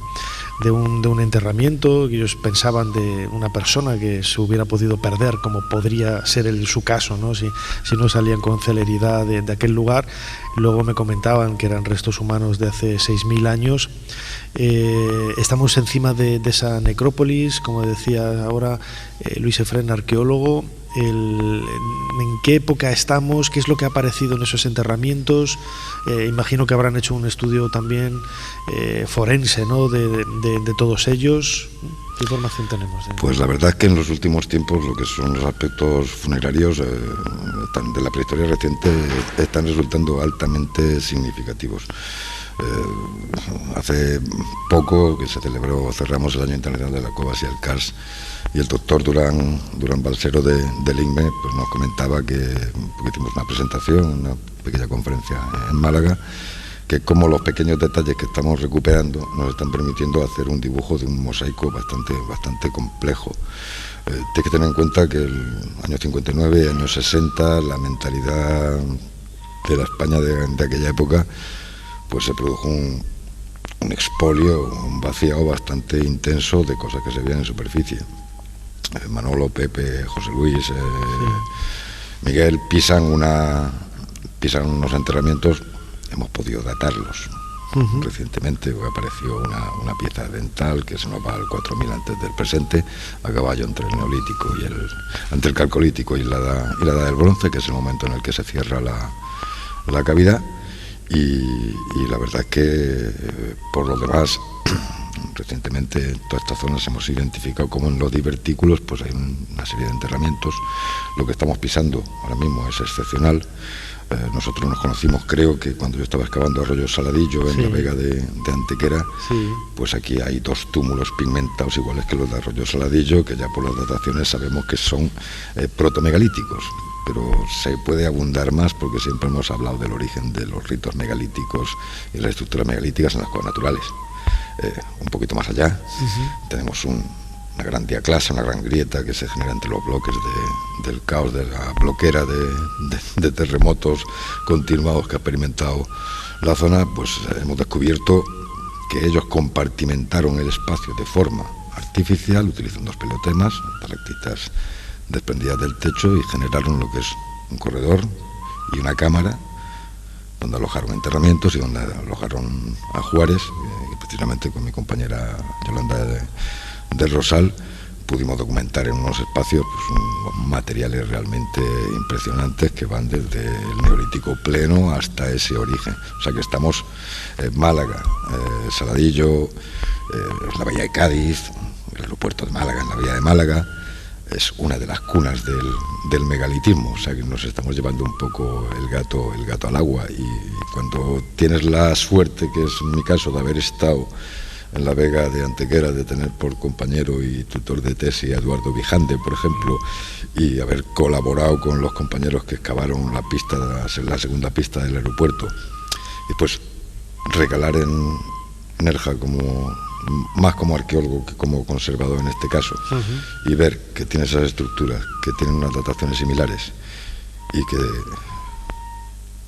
encaja el puzzle perfectamente, pues la verdad es que pone a la cueva y a la provincia de Málaga pues en el vértice de arriba del iceberg grande de la prehistoria reciente. Totalmente. Y ya como última pregunta, Luis Efrén Fernández, arqueólogo y conservador de la cueva de Nerja, ¿qué es lo que queda por hacer en la cueva? Imagino que se me ríe, se me echa a reír. Claro, normalmente yo lo comentaba antes, ¿no? Con el presidente del patronato hemos estado esperando cientos de miles de años, ¿no?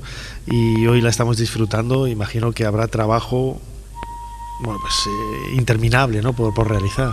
El trabajo diario aquí es eterno, porque tenemos un horario laboral que hay veces que lo cumplimos y todo, pero realmente es un trabajo duro, largo, y queda muchísimo por investigar, muchísimo por descubrir. Es una cueva que a día de hoy, bueno, ahora tenemos unos mecanismos de iluminación y de documentación que te permiten descubrir pinturas rupestres todos los días que antes no se veían con la luz del carburo, o con la luz de linternas. Poco a poco van avanzando las técnicas y bueno, son en el aspecto arqueológico, ya en los aspectos biológicos, microbiológicos y geológicos y del estudio de los gases naturales de esta cavidad, pues potencia absolutamente y que da trayecto aquí para varias generaciones de investigadores, si somos capaces, que es nuestro empeño, en legar esto al futuro, que es nuestra guerra, nuestra lucha y en lo que trabajamos día a día. Y yo creo que lo están consiguiendo y con éxito. Me parece un trabajo y una oficina fantástica, ¿no? Totalmente envidiable el lugar en donde trabaja nuestro invitado Luis Efrén Fernández, arqueólogo y conservador de la cueva de Nerja. Como siempre, Luis, muchísimas gracias por habernos ayudado a hacer un poquito más de prehistoria, en este caso. Gracias a ti. Gracias. Mire vuestra merced, que aquello que allí se parecen no son gigantes, sino molinos de viento. Y lo que en ellos parecen brazos son las aspas que, volteadas del viento, hacen andar la piedra del molino. Ser Historia con Nacho Ares. Todo lo que quisiste saber de la historia, la madrugada del sábado al domingo en la cadena SER. Desde hace ya años se sabe que en las galerías superiores, en un lugar muy inaccesible, hay 6 pinturas que representan focas. Inicialmente estas pinturas se asociaron a una antigüedad de 12.000 años, pero este año habéis hecho un descubrimiento realmente sensacional. Habéis logrado datar esta pintura en más de 43.000 años, los cuales la convierte en las pinturas más antiguas de Europa y probablemente una de las más antiguas del mundo. Y además, lo que es más importante, si atenemos esa cronología, 43.000 años, y pensamos quién estaba aquí, pues podríamos empezar a pensar o a afirmar que fueron los neandertales los que hicieron estas pinturas, lo cual va a revolucionar completamente la noción de arqueología, porque hasta ahora los neandertales no pintaban.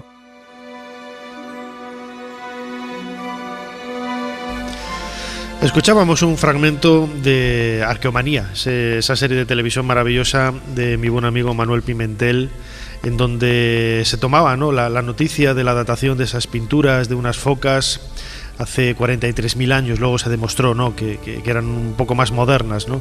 Digo un poco porque, bueno, hablar de 20.000 o 22.000 años también, ¿no?, se las trae, ¿no? Es muchísima antigüedad. Y hablaba precisamente del tema que queremos abordar en los próximos minutos aquí en Ser Historia, en este programa especial que estamos haciendo desde la cueva de Nerja. Es cierto que las circunstancias nos han obligado a no tener público en la cueva. Nos hubiera gustado, ¿no?, compartir esta experiencia con un montón de amigos de Málaga que sabemos que se han quedado, ¿no?, en la puerta de poder entrar, pero hemos preferido hacerlo, y también con la idea de disfrutar de una forma más íntima, ¿no?, el interior de la cueva y el lugar en donde estamos. Precisamente esas pinturas de focas a mí me dio la idea, ¿no?, de hablar de un tema que quizás muchas veces se toca en el mundo de la arqueología, pero quizás no tan profundamente o con tanto entusiasmo o con tanta intensidad como seguramente hace nuestra próxima invitada, que es Yolanda del Rosal, bióloga. Yolanda, bienvenida a Ser Historia. Gracias a vosotros por invitarme.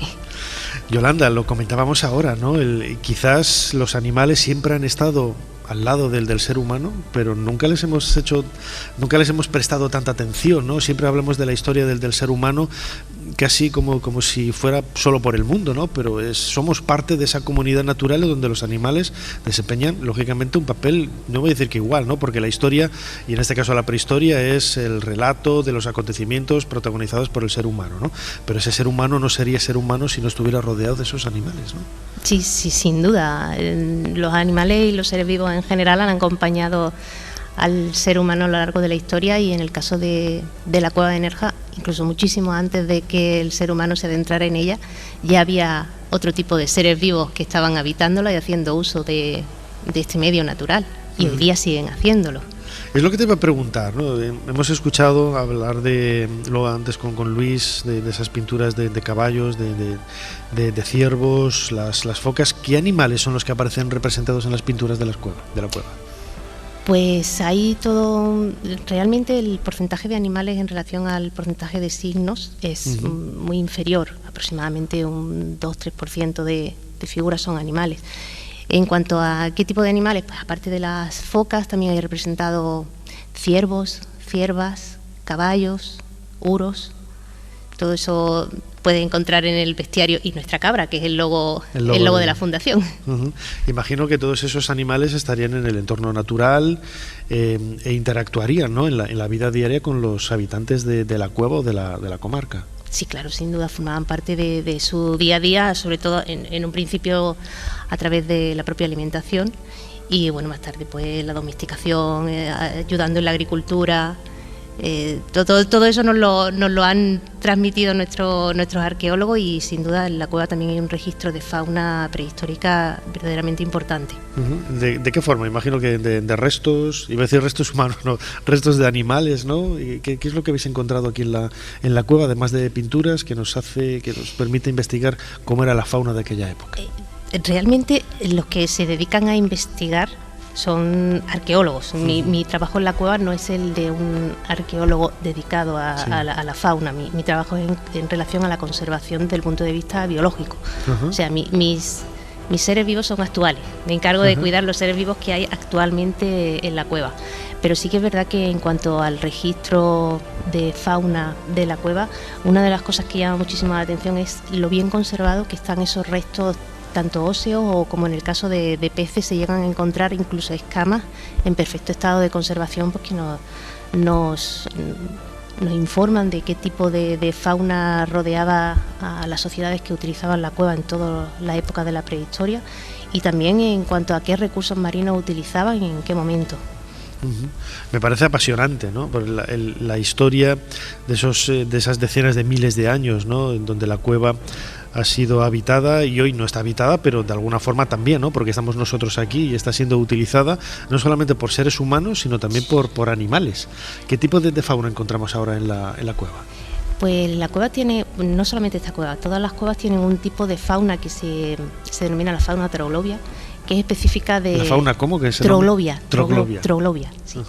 De ahí deriva de la palabra troglodita, también tenemos fauna troglobia y es una fauna muy característica porque tiene sus antepasados en el exterior, pero hace miles, millones de años se introdujeron en el interior de las cuevas por diferentes motivos. No tiene por qué ser uno concreto, bien porque hay mucha competencia por la alimentación, bien porque los recursos son escasos. En cualquier caso, hubo algún motivo que las empujó a introducirse dentro de las cuevas y dentro de las cuevas evolucionaron hasta el punto que dieron lugar a especies nuevas, especies completamente diferentes a sus antecesores del exterior. Ese tipo de fauna está adaptada a vivir dentro de las cuevas desde el punto de vista morfológico. Son especies, por ejemplo, ciegas, porque no necesitan desarrollar ojos, si en una cueva no hay luz. Son especies que están despigmentadas o mucho más, el color de su tegumento, de su piel, es mucho más claro que el del exterior. ¿Para qué te vas a proteger de los rayos solares si no hay? Toda su morfología está orientada a ahorrar energía. Son especies que no tienen su vida condicionada por un ciclo día-noche, incluso tampoco tienen condición en su fisiología en relación a las épocas del año, porque no las conocen. Dentro de una cueva todo esto es un mundo aparte, está completamente condicionado por el medio exterior, pero es un mundo aparte.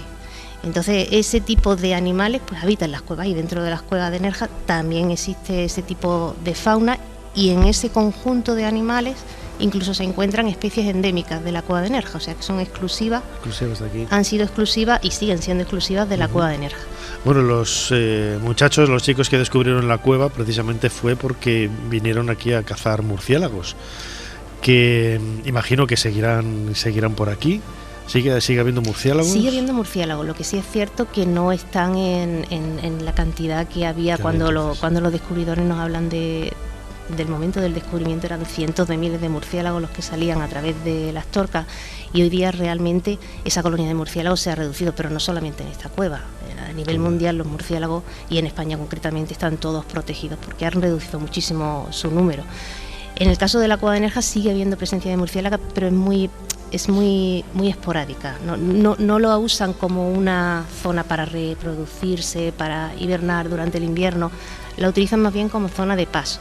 Lo que sí es cierto que en la parte más profunda de la cueva de Nerja, porque de toda la cueva de Nerja solamente una tercera parte es visitable, en la zona más profunda sí encontramos evidencia de presencia de esa colonia de murciélagos y en realidad hoy día nos están incluso ayudando sus restos, sus heces, nos están ayudando a encontrar cuevas anexas que sabemos que comunican con la cueva de Nerja y estamos intentando encontrar esa conexión para acceder a estas nuevas cuevas. Qué curioso, ¿no? Los propios animales te están marcando un poco Sí. el sentido laberíntico, ¿no? Del espacio en donde nos encontramos, que lo comentábamos con los descubridores, que la gente puede tener la idea, ¿no? De que esto es un lugar, bueno, pues sí, tiene unas salas grandes y tal, pero es un espacio enorme. Nosotros estamos a 500 metros de la entrada del exterior y todo ese espacio está repleto, claro, imagino, ahora mismo aquí estamos solos, pero Yolanda, tú que eres bióloga, imagino que podrás ver o intuir la presencia de animales que nosotros no vemos. Bueno, ahora mismo no estamos solos.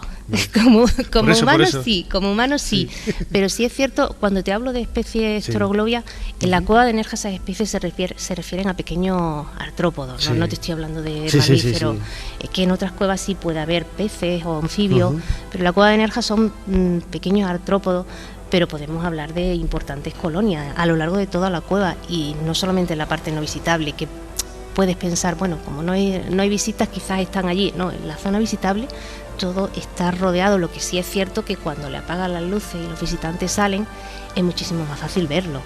Pero no es raro que durante un recorrido te salte un grillo cavernícola, te salte por el camino y entonces, sobre todo a los niños les llama muchísimo la atención, porque es se muy marcha el parecido. gato, los ratones bailan, ¿no? Que dicen... Efectivamente, y te saltan a veces incluso encima. Digo, bueno, a veces se cogen unas confianzas y te saltan encima. Joder, ¿no? Es muy llamativo, ¿no? La idea que nosotros tenemos y sobre todo que hay que saber ver, ¿no? Lo que decía ahora.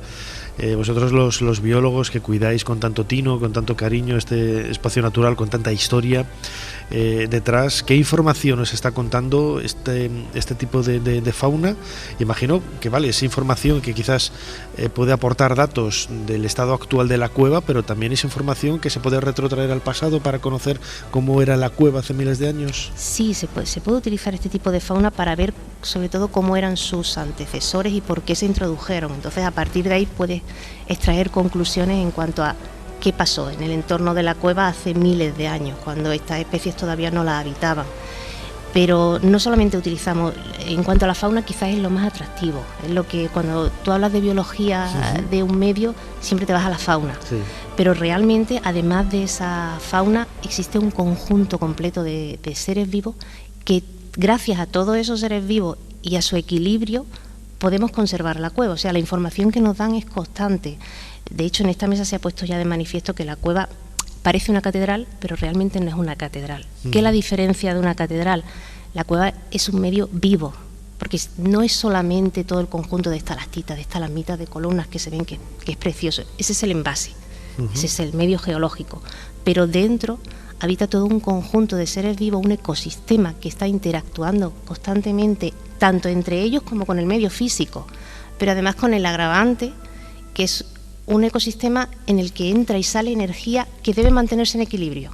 En el momento que ese ecosistema pierde el equilibrio, pues lo vemos también en el medio exterior. ¿Qué pasa cuando se pierde un equilibrio? Pues que hay poblaciones que invaden las zonas, el medio natural, y pueden llegar a crear catástrofes naturales. En las cuevas también pasa, y de hecho tenemos ejemplos en cuevas, como por ejemplo la cueva de Lascaux de Francia. Un desequilibrio provocó una invasión de hongos y generalmente lo principal, lo más afectado de una cueva siempre son las pinturas rupestres, porque es lo más frágil, es el elemento más frágil. Entonces, todo eso hay que mantenerlo en equilibrio y los microorganismos, que ya no es fauna, son generalmente los más complicados de mantener en equilibrio porque también son los más fáciles de perder ese equilibrio. Y en ese sentido, pues dentro de la cueva de Nerja también hay una serie de microorganismos que son muy excepcionales, porque habitan en la cueva de Nerja. Qué curioso. Y pueden llegar a ser pues maravillas en el mundo de la ciencia, como por ejemplo ahora estamos colaborando con un proyecto que se está desarrollando en Marte, con la Universidad de Málaga, el rover Perseverance, que aterrizó en Marte hace unos meses. Ese rover va a traer muestras a la Tierra y parte de esas muestras van a ser analizadas en la Universidad de Málaga, utilizando como modelo microorganismos que habitan en la cueva de Nerja, unas cianobacterias que hay en la cueva de Nerja, porque son tan fuertes y tan resilientes que se piensa que si hubo en algún momento vida en Marte tienen que ser microorganismos de este tipo. Entonces, pues claro, dentro de todo el mundo de la conservación que nos ayudan a mantener ese equilibrio, van saliendo actividades colaterales en las que también participamos y la cueva pues ayuda al avance de la sociedad. Claro, imagino que el miedo que hay de esos microorganismos que en un momento dado no puedan afectar a las pinturas, por ejemplo, claro, son miedos que vienen del exterior, no se generan aquí profeso ahí de motu propio, ¿no? Sí, las cuevas son medios vulnerables a daños desde el punto de vista natural, mediante terremotos, mediante avalanchas, mediante inundaciones, pero también desde el punto de vista antrópico. Entonces, en ese sentido, una cueva que es visitada, el impacto de las visitas la hace mucho más vulnerable que una cueva que no está visitada. ¿Eso significa que no tiene que haber visitas? No, eso significa que hay que conseguir ese equilibrio entre las visitas y la conservación. Y bueno, se puede llevar a cabo. ¿Habéis tenido algún problema en la cueva con este tipo de, a lo mejor, Sí, siempre. Sí. Siempre, ¿no? Los problemas siempre están ahí esperándote. De hecho, antes el conservador comentaba que tenemos una serie de trabajos rutinarios, diarios, de control, más luego las sorpresas que te las encuentras cada día, de esto de dónde viene. Claro. Entonces, pues sí, ha habido veces que han habido filtraciones que no sabíamos de dónde venían, que han habido colonizaciones de microorganismos que hay que encontrar el origen y hay que cortarlo. Pero bueno, una vigilancia sistemática, que es lo que se consigue desde la Fundación, te permite, si no preverlo, por lo menos actuar en los primeros momentos para cortar ese peligro. Imagino que Yolanda del Rosal, bióloga, tendrás, ¿no?, el mismo sentimiento, ¿no?, que decía Luis Efrén antes de estar en la mejor oficina del mundo, ¿no? Sí. Esta cueva es algo más que una cueva, es algo más que una oficina. Lo hemos comentado, ¿no?, desde el comienzo del programa con Jesús Callejo, nuestro crononauta. Es un espacio muy, muy sensible desde el punto de vista de la afectividad, ¿no?, como ser humano. ¿Qué es lo que sentiste la primera vez que viniste aquí a trabajar? Imagino que, yo no sé si sería un sueño cumplido de estar como bióloga trabajando en este emplazamiento, o preferías una selva con otro tipo de animales, no, una jungla, no lo sé. La verdad es que no era mi sueño, pero porque lo veía realmente inalcanzable. Lo que pasa que a veces se dan coyunturas y surgió una beca de investigación en la universidad y a mí me surgió la necesidad familiar de no marcharme y bueno, conseguí la beca a través del Departamento de Microbiología de la Universidad de Málaga y tuve ese primer día aquí con el profesor que me dirigía la beca en ese momento. ¿Y qué sentí en el primer día? Pues yo pensé, ostras, como yo tenga que tomar muestras aquí me voy a perder, porque él iba hablando y ahora aquí, ahora allí, y yo decía, que ni de broma, ¿Cómo vas a subir a los 22 metros arriba, ¿no?, a tomar muestras? Claro. Es imposible que yo haga esto, pero bueno, si este hombre que tiene ya 70 años lo hace, yo también puedo. Pero todo eso, mientras él iba hablando, yo intentaba interiorizarlo. Después de 20 años trabajando aquí, ves una foto y dices, esto está en tal sitio, y entras un día, y supongo que le pasa a todos mis compañeros, y dices, allí se ha movido algo, o esta luz está mal. Al final lo interiorizas y forma parte de tu vida casi más que tu casa. Desde luego es lo que tiene quizás la pasión, ¿no?, con la que se trabaja en estos lugares, cuando el oficio de uno es la verdadera vocación, ¿no?, que hay detrás, el estudio de la fauna, de la biología, como es tu caso, en un lugar realmente inigualable, ¿no?, que es esta cueva de Nerja en Málaga. Yolanda del Rosal, bióloga, muchísimas gracias por habernos ayudado a hacer un poquito más de historia. Gracias a vosotros.